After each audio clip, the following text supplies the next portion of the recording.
ان سے بس وہ بہت اچھے مخلص صحابی تھے. ان سے ایک غلطی یہ ہوئی کہ ان کے کچھ رشتہ دار مکہ میں رہتے تھے. اب وہاں سے کوئی خاتون یہاں آئی تھی مدینہ.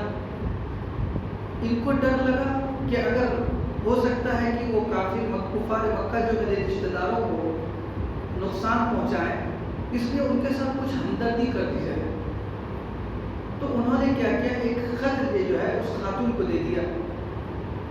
مقصد کیا تھا، ہمارے رشتہ دار کی حفاظت ہو جائے. لیکن یہ معاملہ تھوڑا گمبھیر تھا. وہ صحابی مخلص تھے، ہے نا. تو انہوں نے جو ایک خط ان کو دے دیا کفار مکہ کے نام کہ یہ جو ہے مکہ کے سرداروں کو دے دیجیے. اس کے اندر کیا لکھا تھا، اس میں لکھا تھا کہ رسول اللہ صلی اللہ علیہ وسلم جلد ہی مکہ پر حملہ کرنے والے ہیں. اس طرح کی بات تھی اور یہ بات صحیح تھی، کوئی غلط نہیں تھا. تو اللہ کے رسول صلی اللہ علیہ وسلم کو وحی کے ذریعہ جو ہے اس کی خبر مل گئی. اسی پر آیت نازل. یہ سب تعلقات کی اجازت نہیں ہے. ایسی بات یہ بہت گمبھیر معاملہ ہے کہ ایک چیز لڑائی اس زمانے میں خفیہ رکھا جاتا ہے. آج بھی لوگ خفیہ ہی رکھتے ہیں. جنگی راز جو ہے بہت اہم ہوتے ہیں. آج سب سے زیادہ جاسوسی جو ہے، سب سے جو خطرناک مانا جاتا ہے وہ جنگی جاسوسی جو ہوتے ہیں. فوجی کیمپ میں فوج کی کیا تعداد ہے، اس کے ہتھیار کی کیا تعداد ہے، ہتھیار کا کیا پوزیشن ہے، کس انداز پہ بنا ہے. تو وہ جو ہے بہت اہم ہوتے ہیں اس زمانے میں بھی اس زمانے میں بھی. تو انہوں نے کچھ ہلکی سی تفصیلات لکھ کر بھیجی تاکہ ہمارا خاندان جو ہے وہاں سیو ہو جائے. اس ہمدردی کے نتیجے میں اللہ کے رسول صلی اللہ علیہ وسلم کو پتہ چل گیا، بدری وہی پتہ چل گیا. تو اللہ کے رسول نے اس عورت کا پیچھا کروا کر ان سے وہ خط لے لیا. باہر نہیں پہنچ سکی بات. تو بعد میں ان سے گرفت ہوئی. تو چونکہ اچھے مطلب مخلص صحابی تھے، وہ ان کا مقصد صرف ایک نہیں تھا اور کوئی نہیں تھا. اس لیے اللہ کے رسول نے درگزر بھی کر دیا ان کو، کوئی ایسی بات نہیں ہوگی. اور انہوں نے بھی بیان کیا کہ میرا مقصد یہی ہے، اور اس وجہ سے بھی بتا دیا کہ ہم جانتے ہیں کہ اللہ کے رسول جب تک ہمارے ساتھ ہیں ہم کامیاب ضرور ہوں گے، وہ ہمارا مقابلہ نہیں کر سکتے. اس وجہ سے بھی ہم نے بتلا دیا. بہرحال ان کے ایک اپنا نظریہ تھا، لیکن بہرحال اس کو اللہ تعالیٰ نے بیان کیا جو قیامت تک آنے والوں کے لیے بتا دیا کہ اس طرح کی حرکت نہیں کرنا ہے.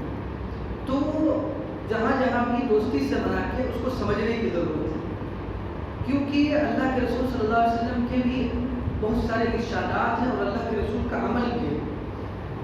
خود مکہ جہاں سے کہ مکہ کے لوگوں نے اللہ کے رسول کو اور مسلمانوں کو نکالا تھا، جب مکہ کے اندر قحط پڑا، خشکسالی ہوئی، تو اللہ کے رسول امداد بھیجا رہے، وہاں سے مال بھیجا رہے، مدینہ سے مکہ سب کافر ہیں. اور وہ لوگ ہیں جنہوں نے اللہ کے رسول کو نکالا تھا وہاں سے. یہ عمل ہے.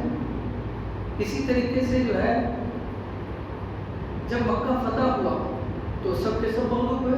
ایک اشارے کو سب کا کام تمام کر سکتے تھے. کتنا ستایا تھا، ستانا تو الگ بات ہے. پھر جب وہ ہجرت کر گئے تو بھی جو ہے کبھی جو ہے خود سے حملہ آور ہو گئے مکہ پر، جس کے نتیجے میں غزوہ احد واقع ہوا. تو کبھی جو ہے سارے عرب کو اکٹھا کر کے مدینہ پر حملہ کرنا شروع کر دیا، جس کے نتیجے میں غزوہ احزاب واقع ہوا. کتنی پریشانیاں اٹھائیں ہم تصور نہیں کر سکتے. لیکن جب مکہ فتح ہوا، اللہ کے رسول کے قبض قدرت میں اللہ تعالیٰ نے سب کچھ دے دیا، ان کی جان مال کو. تو اللہ کے رسول نے فرمایا لا تثریب علیکم اليوم اذهبوا انتم طلقاء، سب کے سب آزاد ہو. اور صرف آزاد ہی نہیں بلکہ تم نے جو کالے کرتوت انجام دیے اس پر تم کو کوئی ملامت نہیں کیا جائے، کوئی ملامت تک نہیں ہوئی. یہ بھی اللہ کے رسول کے کا یہ ہے. جنگی قیدیوں کو لایا جاتا تھا تو مسجد کے کھمبے سے باندھ دیا جاتا. مسجد کتنی متبرک باعزت جگہ ہے. ایک قیدی کو تھوڑا سا ہلکی سی جو ہے سخت باندھ دیا گیا. جنگی قیدی، سمجھ رہے ہیں، جنگی قیدی ایسے نہیں لڑائی کے دوران جو پکڑے گئے. ایک قیدی کا جو ہے تھوڑی سی بندھن ٹائٹ تھا، تھوڑی سی کرانے کی آواز اللہ کے رسول کے کان میں رات میں پہنچی تو اللہ کے رسول بے چین ہو گئے. بولا کہ پہلے بندھن جو ہے اس کا ڈھیلا کرواتے اس کے بعد سوتے. تو نتیجہ کیا ہوتا تھا، وہی قیدی جب چھوڑے جاتے تھے تو گئے آدھا گھنٹے کے بعد آ گیا واپس. کہا بھائی تم مسلمان ہونا ہے، نہا دھو کے آئے. بہت سارے واقعات تھے. تو وہ دیکھتے تھے کہ ہمارے ساتھ کیا برتاؤ کیا جائے. تو اس کے علاوہ جو بنو ثقیف ہیں، ان کو بھی جب ان کے قیدی کو، جب مسلمان نہیں ہوئے تھے، ان کے قیدی کو لایا گیا تو مسجد میں باندھا گیا. تو یہ صاف سمجھ میں آتا ہے کہ جہاں اجازت ہے لیکن دلی تعلقات کی موالات کی اجازت نہیں ہے، جس میں آپ اپنے دھرم اپنے احکام اسلام سے ہی ہاتھ دھو بیٹھے، اس کی اجازت نہیں ہے۔ کاندھے پر اٹھا لیا ہے اور ان کا جو خاص جو ہے نعرہ ہے وہ لگا کے جو ہے ان کے شمشان گھاٹ لے کے جا رہا ہے، اس کی اجازت نہیں ہے۔ تو یہ ہے، خوش کرنے کے لیے اتنا آگے بھی نہیں بڑھنا ہے کہ آپ اپنے دھرم کو ہی ہاتھ سے چھوڑ دیجیے۔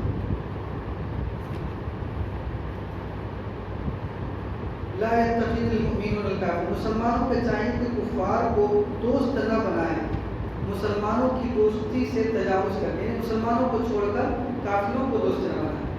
اور جو شخص ایسا کام کرے گا سو اللہ تعالیٰ وہ شخص اللہ کے ساتھ دوستی رکھنے کے کسی شمار میں نہیں، مگر ایسی صورت میں کہ تم ان سے کسی قسم کا اندیشہ رکھو۔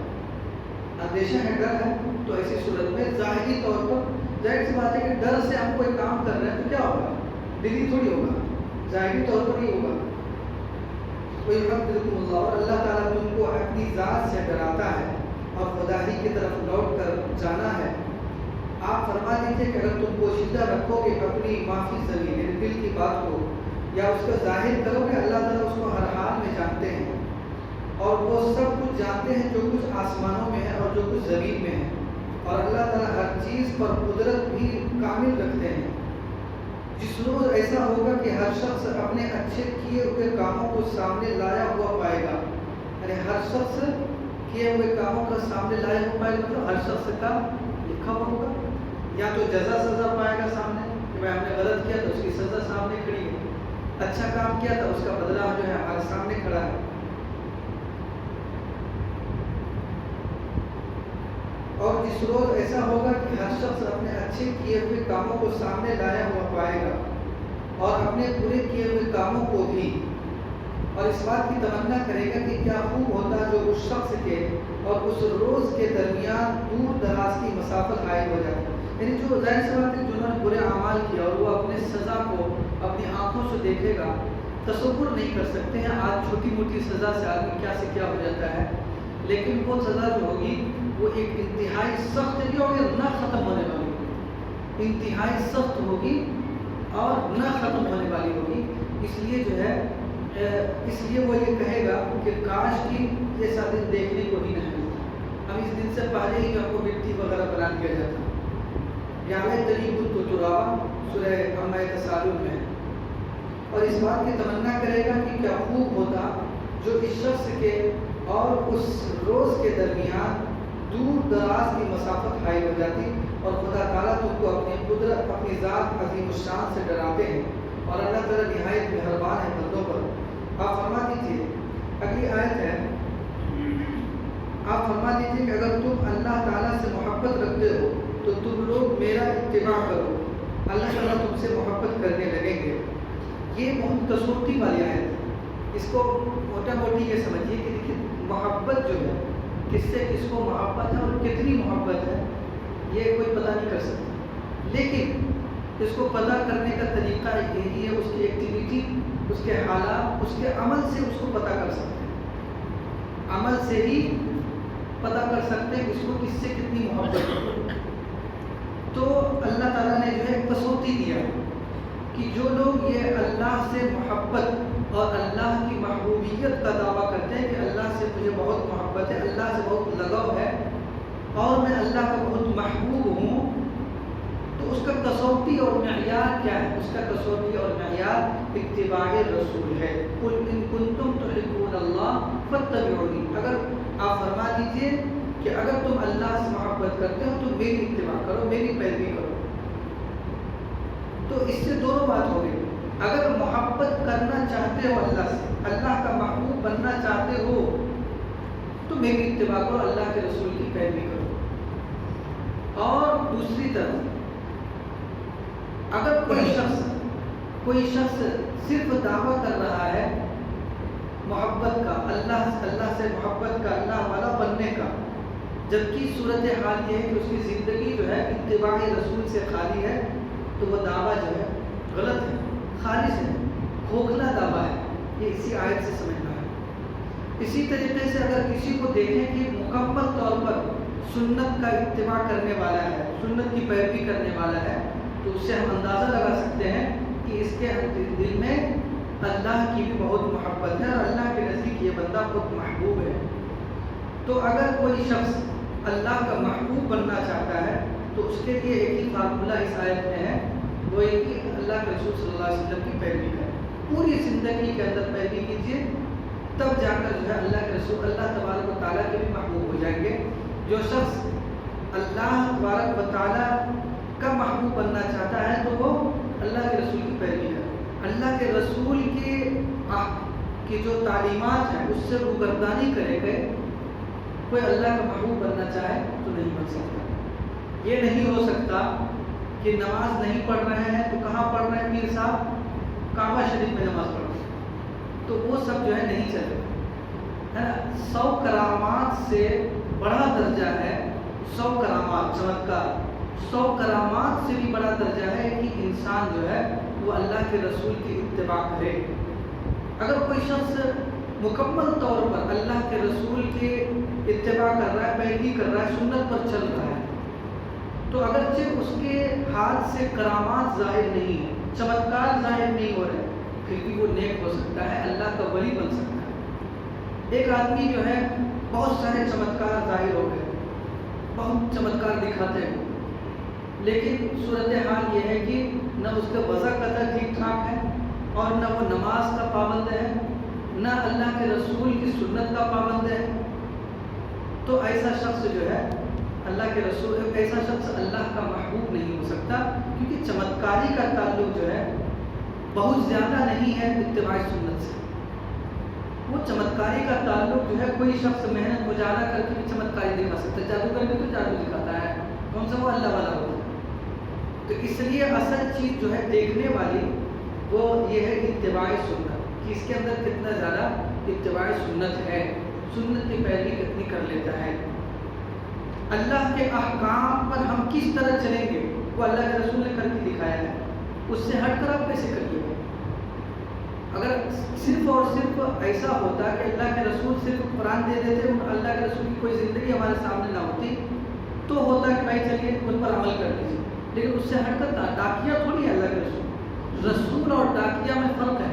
ڈاکیا کو پتہ نہیں ہوتا خط کے اندر کیا مضمون ہے، وہ خط دے دیا بس، اس پر خط کے اندر کیا وہ آپ کو کرنا ہے۔ رسول ڈاکیا نہیں ہے، رسول جو ہے رسول ہے، وہ صرف اللہ کے احکام کو صرف بتلاتے نہیں بلکہ کر کے دکھلاتے ہیں۔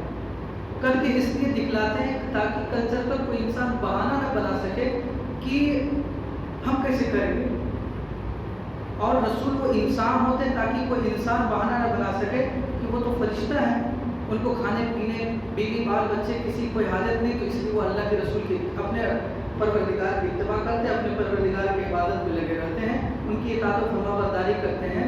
اسی لیے رسول بھیجا، اور رسول کو بھی انسانوں میں رسول انسان ہی بھیجا، تاکہ یہ دیکھ لو حجت تام ہو جائے کہ رسول جو ہے جو انسان ہے انہوں نے سارا کر کے دکھایا، تم بھی انسان ہو، اس انداز کو کر کے زندگی گزار سکتے ہو۔ اور صحابہ کرام نے بعد کے بزرگان دین میں اور آج بھی مسلمان بھی کرتے ہیں ماشاءاللہ، بہت سارے مکمل کر پاتے ہیں، کچھ نہیں کرتے، کچھ کوشش کرتے ہیں، بہرحال کوشش کرتے ہیں، لیکن ہم لوگوں کو مزید جو ہے اتباع رسول کی کوشش کرنی چاہیے۔ اللہ رب العزت ہم سب کو توفیق عطا فرمائے۔ سبحان اللہ و بحمدہ، سبحانک اللہم و بحمدک، اشہد ان لا الہ الا انت، استغفرک۔